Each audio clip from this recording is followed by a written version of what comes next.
В эфире итоговая программа «Якутия. День за днем».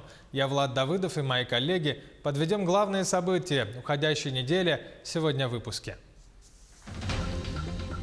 Резонанс недели. Опекуны-сирот избивали детей в Якутске. Видео плачущего мальчика вызвало шум в обществе. Подробности инцидента и что ждет детей после всех этих испытаний. Ориентиры для будущего развития. Петербургский международный экономический форум – главное событие недели в стране. Как себя проявила Якутия, какие переговоры проведены и подписаны соглашения. Большая перемена. Навсегда. 180 учеников вечерней школы в Хангаласском районе могут лишиться шансов на получение аттестатов. В чем причина изменений и какой выход у воспитанников учреждения? Туризм по-якутски. Количество якутян, предпочитающих летом отдыхать не за границей, а у себя в родном регионе, продолжает расти. Что интересного есть сегодня в Якутии и какие маршруты самые популярные среди населения? 220 лет главному поэту России. В честь юбилейной даты Александра Пушкина повсеместно провели фестивали, концерты, конкурсы и спектакли.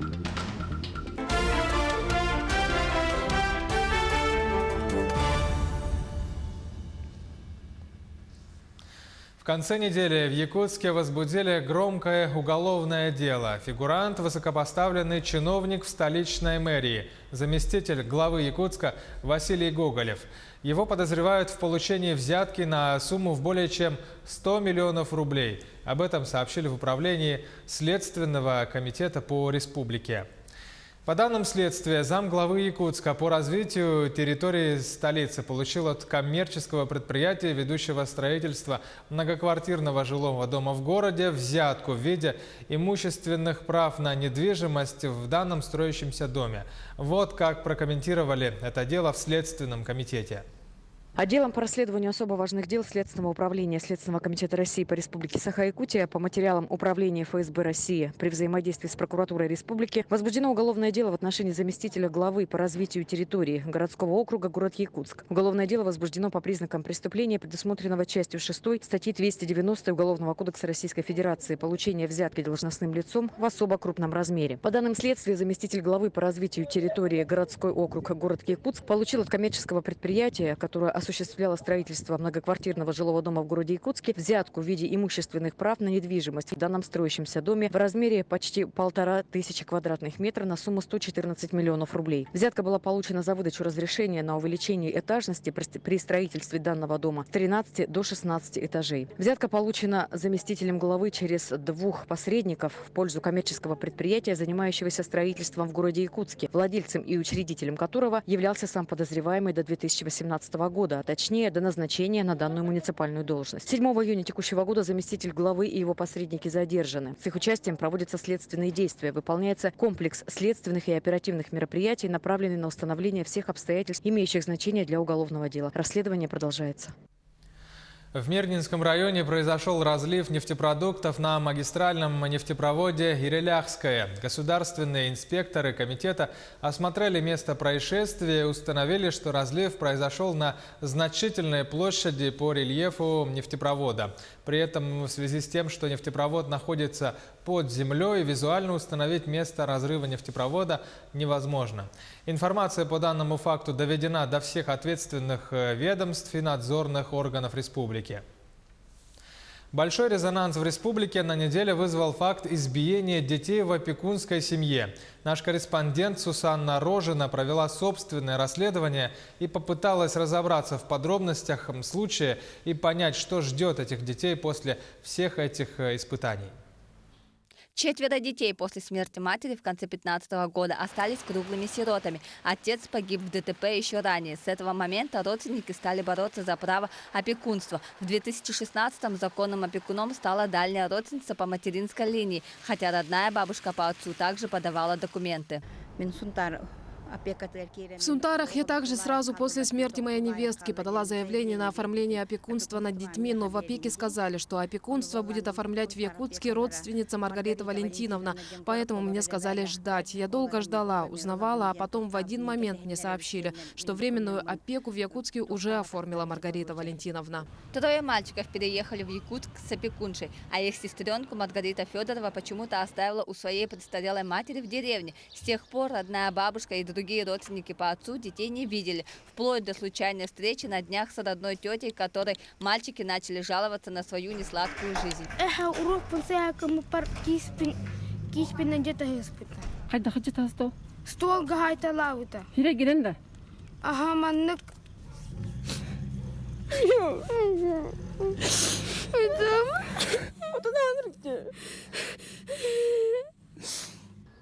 Мы сейчас находимся возле дома, где проживает опекунская семья, где были избиты мальчики.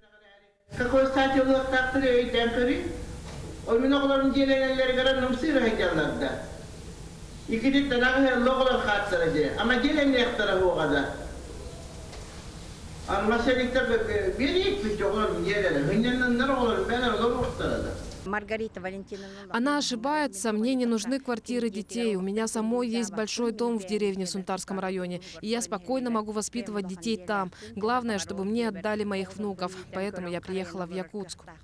Сейчас мальчики в реабилитационном центре. Отдел опеки по ходатайству руководства центра запретил встречи с ними всем родственникам. Детям необходимо время, чтобы прийти в себя и оправиться от полученного шока. Сусанна Рожина, Джулус Иннокентьев, Якутия. День за днем. С проблемой другого характера столкнулись дети в Хангаласском районе. 180 учащихся в вечерние школы могут лишиться шансов на получение своих аттестатов. На муниципальном уровне вышло распоряжение главы Улуса о реорганизации учебного заведения с 2 филиалами в поселках путем присоединения к средней общеобразовательной школе, а ученики и преподаватели опасаются серьезных последствий такого решения. В чем причина изменений и как это может отразиться на учениках вечерней школы? Репортаж с Аргаланы Захаровой. Знания у нас дают бесплатно. Бесплатно? Бесплатно. И много дают? На жизнь хватит.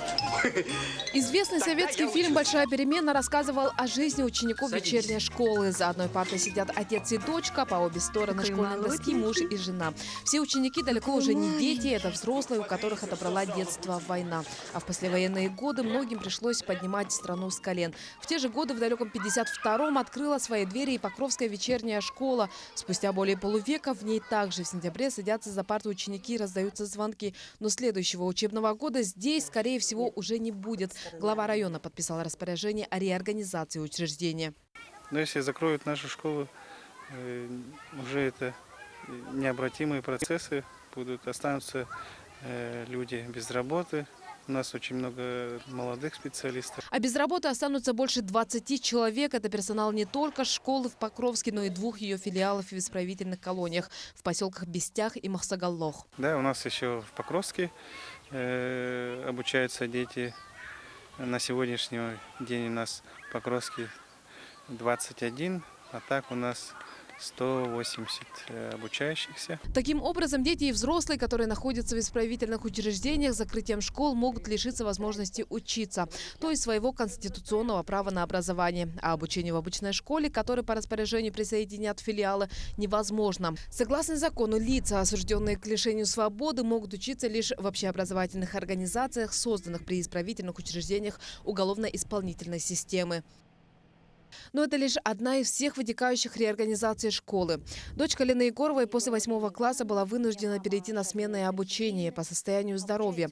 Мама попросила не называть диагноз, однако с ним график обычной школы девочке не давался. Накопились пропуски, а на носу госэкзамена. В вечерней школе распорядок учебного процесса оказался лояльнее, а подход в обучении более индивидуальным. То, что сейчас закрывать будут школу, это будет вопрос. 4-ю школу она свою не хочет, откуда она пришла. Она хочет докончить в этой же школе, где она образовалась, где я, говорит, закончила 9-й, 10-й, и надеется, что 11-й закончим. Ну, не знаю, вот сейчас вопрос. Хотя бы год бы еще дали закончить, чтобы год отучились. Как быть в следующем году, семья не знает. Идти учиться в среднюю школу, снова образуются пробелы. А ведь впереди ЕГЭ. Но вот в управлении образования района опасения девочки и ее мамы не разделяют. Зато бюджет будет целым. Открытие единственного класса 9, в котором одна ученица, я считаю, это очень большой административной ошибкой или даже... Это мягко я сказала, это грубое нарушение, когда рядом с соседней школой есть 9 класс 30 детей, есть школы 20 детей. И к этой большой ошибке относятся все 180 учеников Хангаласской вечерней школы. Примечательно, что на их содержание из муниципального бюджета в год в среднем уходит порядка 600 тысяч рублей. Это плата за отопление, свет и воду. Цифры не столь уж и крупные, когда речь идет о правах человека. В Министерстве образования ситуацию никак не комментируют, но свое мнение высказали в парламенте республики. Ну, есть люди, которые не могут себе позволить это, дальше учиться после 9 класса. Они могут трудоустроиться, работать и плюс параллельно учиться. Это не только после 9 класса, но и, значит, разные ситуации бывают в жизни, да? Я думаю, вечерние школы нам нужны. Несмотря на все доводы учителей, учеников, общественности, распоряжение уже вышло. А значит, в школе наступила не просто большая перемена. Ее двери закрылись навсегда. Но вопросов теперь больше, чем ответов. Мы будем следить за развитием событий. Сарглана Захарова, Виолетта Засимова, Федор Тарасов, Якутия. День за днем. Депутат Государственной Думы Галина Данчикова посетила Алданский район. В селе Хатыстыр она рассмотрела вопросы по поддержке оленеводов и работу промышленных компаний на территории коренных народов. Далее в Тамоте депутат Госдумы обсудила с жителями вопрос переселения из аварийных домов. Все подробности у Руслана Павлова.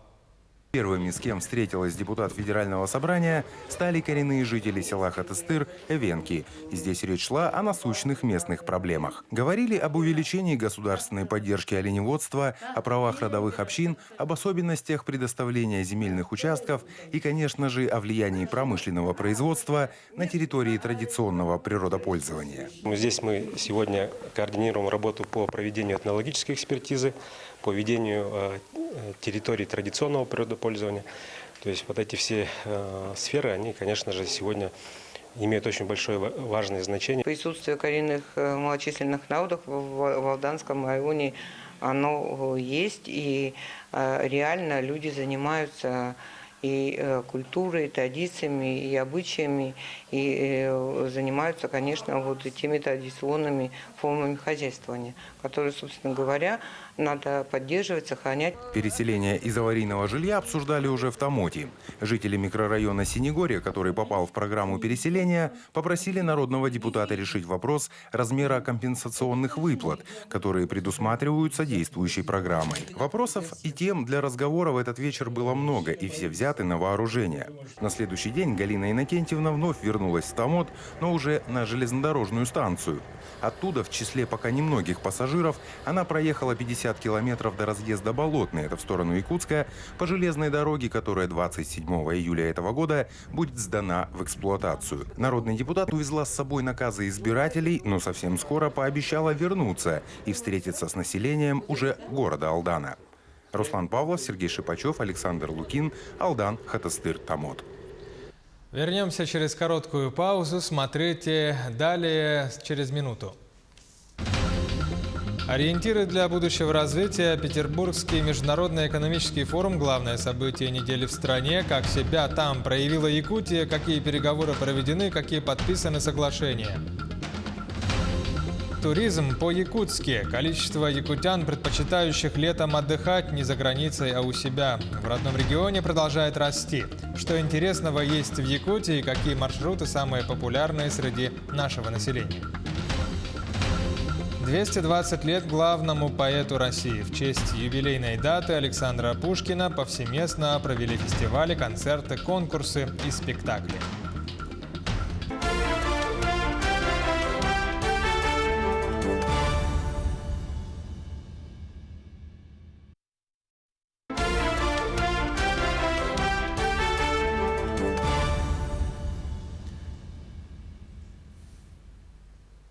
Это Якутия день за днем на Якутии 24. Мы продолжаем выпуск. Главное событие этой недели в стране – Петербургский международный экономический форум. Это главная переговорная площадка в России, которая объединяет всех ведущих мировых политиков и бизнесменов. Все эти дни обсуждают ключевые, актуальные проблемы России и мира, ищут партнеров и инвесторов. Активное участие в форуме приняла и Якутия. Делегация республики под руководством Айсена Николаева провела ряд переговоров и подписала несколько соглашений. Работу ПМФ-2019 всю эту неделю освещает наш корреспондент Максим Кардозу. Москва. Нет ничего удивительного, что все основные мероприятия в нашей стране проходят именно в столице. Здесь находится резиденция президента, парламент, правительство и офисы крупнейших компаний. Тоже тут.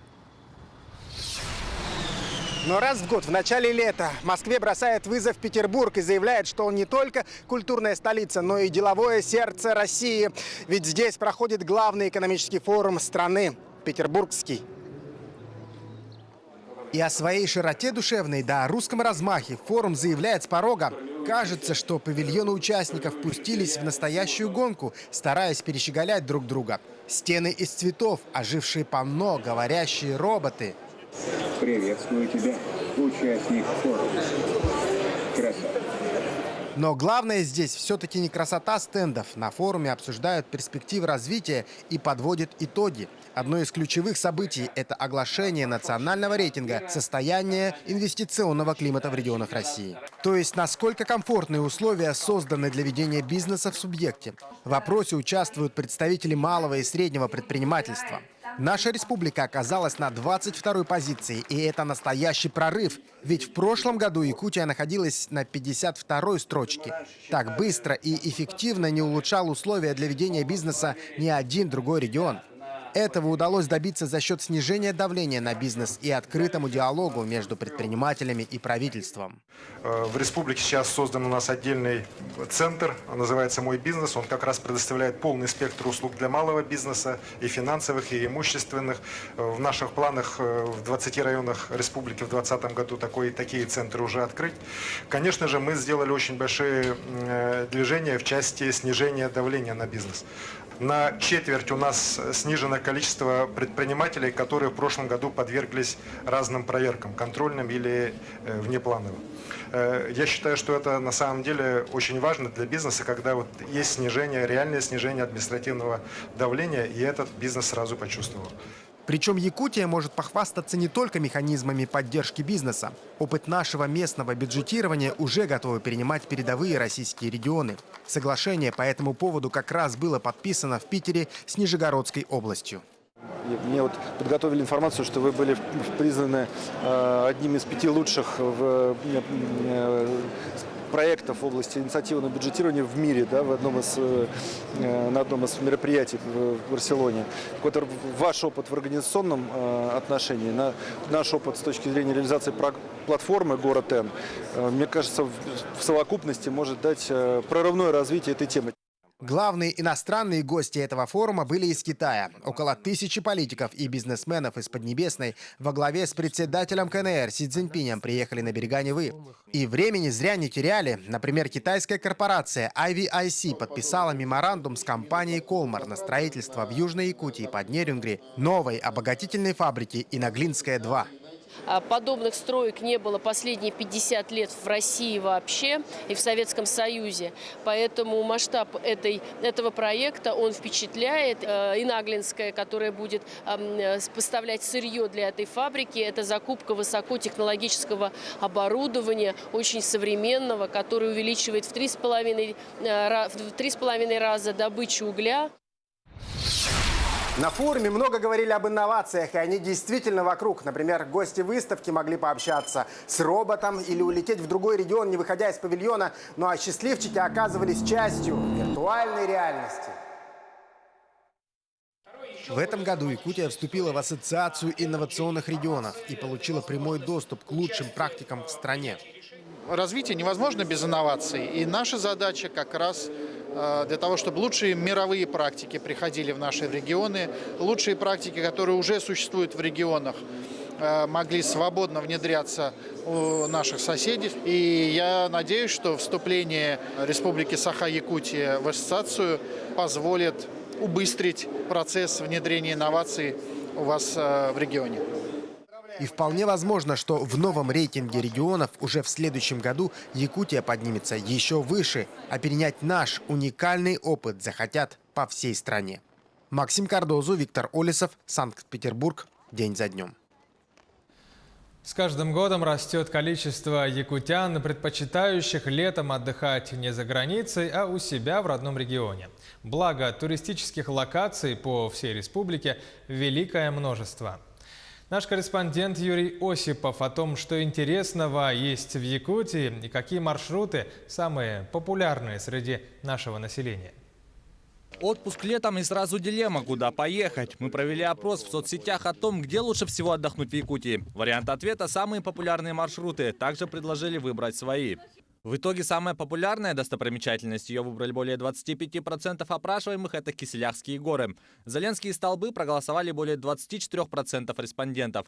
Посмотреть на бизонов захотели около 9,5%. И лишь немногим более 5% пожелали увидеть летний Аймикон. Однако более 35% опрошенных предложили свои варианты. Это и сплавы по рекам Якутии и другие локации. С каждым годом растет количество якутян, которые предпочитают отдыхать в родном регионе. Вместе с тем растет приток иногородних и зарубежных туристов. Мы активно развиваем и другие локации. Помогают нам в этом событийные мероприятия. Например, благодаря СЭ Холанхо, которая в этом году проходит в Намском районе, у нас очень активно развивается инфраструктура. В Намцах сейчас у нас есть очень хорошие туристические домики. Там действительно хорошая купалка. И мы ожидаем, что поток в этом году будет увеличен в Намский район. По данным Министерства предпринимательства, за прошлый год якутские достопримечательности посетили более 20 тысяч туристов. Львиная доля из них побывала на Ленских столбах. Лишь за первую неделю после открытия парка там побывало 230 человек. Разработана стратегия развития национального парка. В рамках данного проекта предусмотрено и строительство инфраструктуры.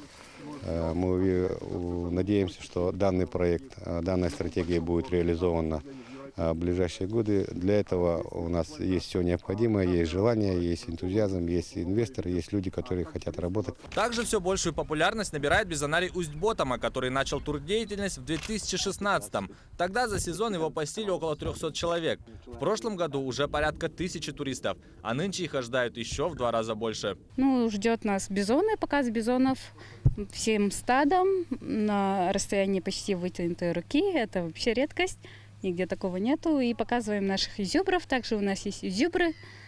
Их можно тоже покормить с рук. Также неизменной популярностью пользуются Киселяхские горы в Верхоянии. Есть спрос, есть предложение. Там стараются развивать не только инфраструктуру, но и программу посещения.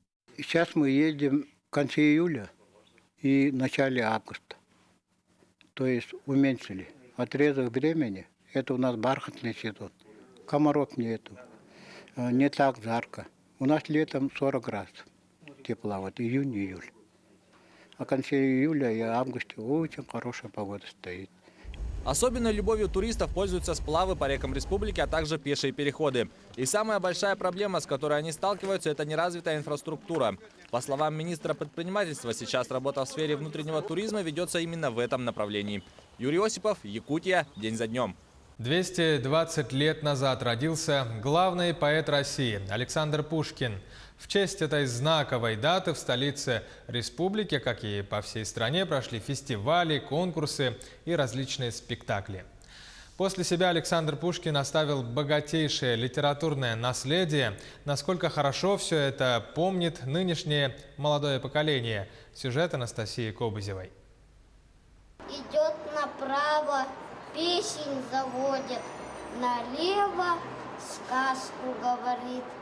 Пока историки спорят, брюнетом или блондином был Александр Сергеевич. Здесь Пушкины на любой цвет и вкус. Но лучшим, по мнению зрителей, стал Мухаммед Ахмед, студент из Египта. Русский язык он учит всего полгода, но уже без труда цитирует великого классика. Я встретился с Натальей на балу в декабре 1828 года. И когда увидел ее в первый раз, голова у меня закружилась. Это милое, чистое, доброе создание. Душу ее я люблю еще больше красивого лица. Будь одна из вас, ткачиха, а другая повалиха. В день 220-летия со дня рождения великого русского поэта студенты-иностранцы сыграли отрывки из его произведений. Сказка о царе Салтане, Бахчисарайский фонтан и цыганы. В царя Салтана перевоплотился студент из Китая. Говорит, играть было несложно, ведь с творчеством Александра Пушкина он давно знаком. Раньше мы в Китае изучили русский язык, конечно, читали Пушкина, сказки и так далее, потому что Пушкин – это великий человек.